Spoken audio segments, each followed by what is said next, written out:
Короче, ей ничего не понравилось, но отдыхала она сколько раз? Блин, фантазерка. Послушайте, уважаемая Софа, я понимаю, что вы из Абхазии, да, каждый защищает свою страну, свой город, свою улицу, свой дом. Но я ничего не придумывала. Вы прекрасно видели. Это видеоролик. Это не мои слова, это все-таки камера. Камера врать не будет. Так вот, я всегда даю возможность реабилитироваться либо человеку, либо месту. Поэтому через какой-то промежуток времени я все равно возвращалась в Абхазию, дабы посмотреть, что-то у вас, может быть, изменилось, может быть, вы стали лучше. Я не про людей, я про ту землю, которая вам дана Всевышним. Но нет, вы ничего там не делаете.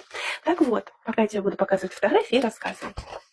Это фотографии с моего отеля, именно 2007 год, Золотое руно. Я отдыхала с родителями, потому что я была студенткой, у меня не было денег. И они меня свозили за свой счет. Это я с папой.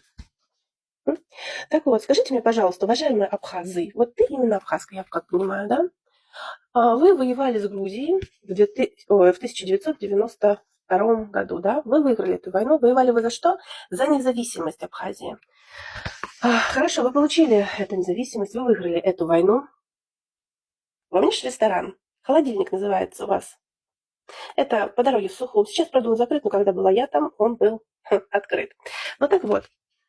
Хорошо, вы независимые. Так зачем вам сейчас зависимость от нас, от русских? Вы же зависимы от наших пенсий, которые Россия вам платит. Вы зависимы от электроэнергии, которая у вас достаточно дешевая. Вы от многого зависите от России, но при этом вы ничего не делаете для того, чтобы к вам русские ехали отдыхать. Нет, едут, конечно, я же не говорю, что к вам никто не поедет. Но самые отчаянные, да.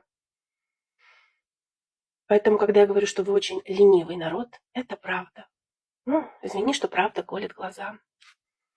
Обидно, досадно, но, может быть, когда-нибудь я еще раз посещу вашу республику в надежде, хоть что-то изменится, кроме цен. Давай, пока.